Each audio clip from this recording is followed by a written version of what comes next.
दोस्तों, जब आप अपने फ़ोन पर YouTube चला रहे होते हैं या रील्स स्क्रॉल कर रहे होते हैं, तो क्या आपने कभी सोचा है कि यह डाटा आप तक कैसे पहुंच रहा है?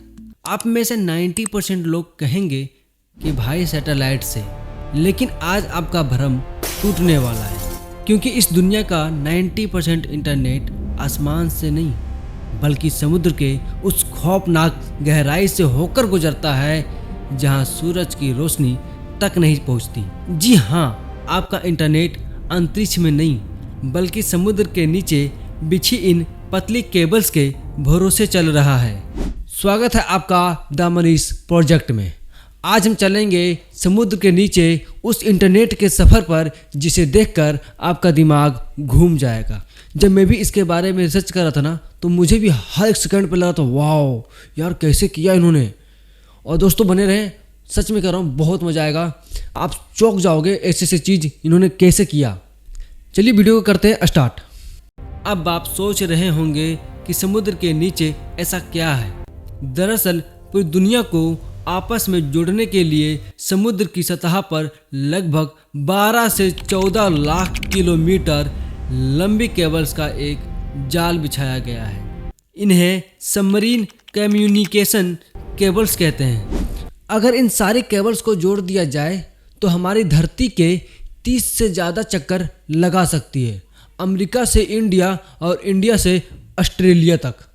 हर एक मैसेज, हर एक वीडियो कॉल और हर एक ऑनलाइन पेमेंट इन्हीं केबल्स के जरिए लाइट की स्पीड से ट्रेवल करती है। अब आपके दिमाग में एक सवाल ये आ रहा होगा कि मनीष भाई, इतनी विशाल दुनिया का इतना सारा डाटा क्या तांबे के ऊपर के तारों से होकर गुजरता है? तो इसका जवाब है बिल्कुल नहीं। अगर आप समुद्र के नीचे बिछी इस केबल को ऊपर से देखेंगे तो यह किसी मोटे अजगर जैसी दिखाई देगी, लगभग एक ऐसी इंसानी हाथ जितनी मोटी। लेकिन आपको जानकर हैरानी होगी कि इस पूरी मोटी केबल के अंदर का जो असली हिस्सा है, जो आपका डेटा ले जाता है, वो हमारे सिर के एक बाल जितना पतला है। इसे कहते हैं ऑप्टिकल फाइबर, या पूरी तरह से शुद्ध शीशे या प्लास्टिक से बना होता है। अब सोचिए, आपके फ़ोन से निकला एक हाय का मैसेज या कोई भारी भरकम 4K वीडियो इस पतले से शीशे के तार के अंदर लाइट आने की प्रकाश में बदल जाती है, और यह लाइट एक केबल के अंदर शीशे से टकराती हुई 3 लाख किलोमीटर प्रति सेकेंड की रफ्तार से दौड़ती है। आने की पलक झपकते ही आपका डेटा 7 समुंदर पार अमेरिका पहुंच जाता है। लेकिन समुद्र की गहराई कोई शांत जगह नहीं है। यह भयंकर पानी का दबाव, नमकीन पानी का जंग और समुद्री जीव मौजूद है। इसीलिए इस बाल जितने पतले शीशे के तार को बचाने के लिए इसके ऊपर 7 अलग अलग सुरक्षा परतें चढ़ाई जाती है। सबसे अंदर होता है वैसलीन जैसा एक खास जेल जो पानी को अंदर घुसने नहीं देता। उसके ऊपर कॉपर की ट्यूब, फिर स्टील के मजबूत तार जो इसे टूटने से बचाते हैं, और सबसे ऊपर होती है हाई डेंसिटी पॉलीथीन की एक मोटी जैकेट। यही कारण है कि समुद्र के भयंकर दबाव में भी ये केबल्स बिना रुके, बिना टूटे सालों साल काम करती है। अब बात करते हैं उस बड़े चमत्कार की जिसे सुनकर इंजीनियर्स को भी पसीना आ जाता है। आखिर हजारों किलोमीटर लंबी और हजारों लाखों टन इतनी भारी तार को कैसे समुद्र के नीचे बिछाया जाता है? क्या गोताखोर नीचे जाकर इसको फैलाते हैं? तो इसका जवाब है बिल्कुल नहीं। इसके लिए इस्तेमाल होते हैं दुनिया के सबसे विशाल एडवांस जहाज, जिन्हें केबल लेयर शिप कहा जाता है। इन जहाज़ों के अंदर बड़ी बड़ी फैक्ट्रियां होती है जो लगातार केबल्स को आपस में जोड़ती है। यह काम इतना आसान नहीं है कि बस केबल को पानी में फेंक दिया, बल्कि जहाज को हफ्तों तक बहुत ही धीमी और सटीक स्पीड से चलाना पड़ता है।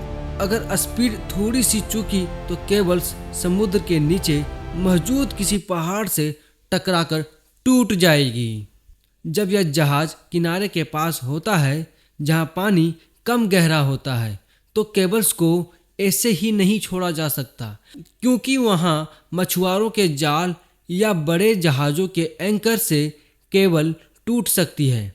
यहाँ काम आते हैं समुद्र के नीचे चलने वाले विशालकाय रिमोट कंट्रोल रोबोट्स। ये रोबोट्स समुद्र के नीचे की ज़मीन पर चलते हैं। पानी के भारी प्रेशर से रेत में एक गहरा गड्ढा खोदते हैं, केबल्स को उसमें डालते हैं और फिर ऊपर से रेत से ढक देते हैं ताकि इंसानी एक्टिविटी से इंटरनेट को कोई नुकसान ना पहुंचे। लेकिन जैसे जैसे जहाज गहरे समुद्र में जाता है जहां गहराई 4 से 5 किलोमीटर तक होती है, वहां केबल्स को सीधे समुद्र के तल पर लटा दिया जाता है। अब आप सोच रहे होंगे कि मनीष भाई, केबल्स को समुद्र के नीचे इतने परतों में छुपा दिया गया तो अब तो केबल्स बिल्कुल सेफ होगा। लेकिन ऐसा नहीं है दोस्तों। इस गहरे समुद्र में इंटरनेट का एक ऐसा दुश्मन रहता है जिसके बारे में इंजीनियर्स ने कभी सोचा भी नहीं था। पता है वो क्या है?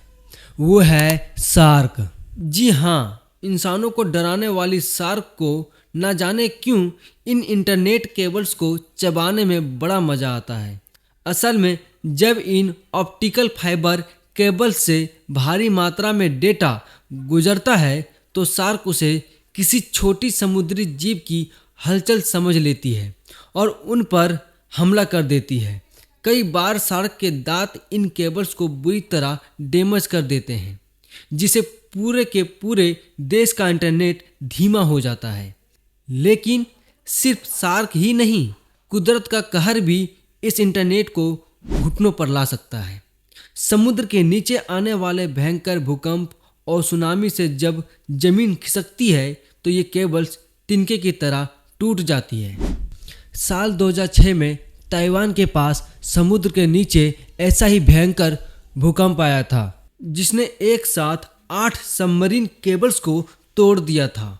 नतीजा, पूरा का पूरा एशिया रातों रात इंटरनेट के बिना अपंग हो गया था। बैंकिंग सिस्टम ठप, वेबसाइट बंद और करोड़ों लोग दुनिया से कट गए। अब सोचिए, जब 7 समुंदर नीचे किसी दूर दराज इलाके में कोई केबल्स टूट जाए तो उसे ठीक कैसे किया जाता होगा। चलिए जानते हैं इसके पीछे की रोंगटे खड़े कर देने वाली इंजीनियरिंग को। जब भी कोई केबल्स टूटती है तो सबसे पहला चैलेंज होता है यह पता लगाना कि आखिर खराबी कहाँ आई है। हजारों किलोमीटर लंबी केबल्स में इंजीनियर्स उस टूटे हुए हिस्से को कैसे ढूंढ लेते होंगे। यहाँ पर काम आती है कमाल की साइंस। किनारे पर मौजूद स्टेशन के केबल के अंदर एक बहुत ही पावरफुल लेज़र लाइट भेजी जाती है। यह लाइट जहाँ से टकराकर वापस लौटती है, उस टाइम को कैलकुलेट करके इंजीनियर्स कंप्यूटर पर सटीक लोकेशन ढूंढ लेते हैं कि आखिर खराबी किनारे से ठीक कितने किलोमीटर दूर है। देख रहे हो इंजीनियरों का दिमाग कि किस तरह से पता कर लेते हैं वो लोग। लोकेशन मिलते ही केबल रिपेयर शिप को उस जगह पर रवाना किया जाता है। समुद्र के ऊपरी भारी तूफान और लहरों के बीच एक बड़ा हुक या रोबोट नीचे भेजा जाता है जो टूटी हुई केबल्स के दोनों सिरों का पकड़कर समुद्र की सतह से ऊपर जहाज पर खींच लाता है।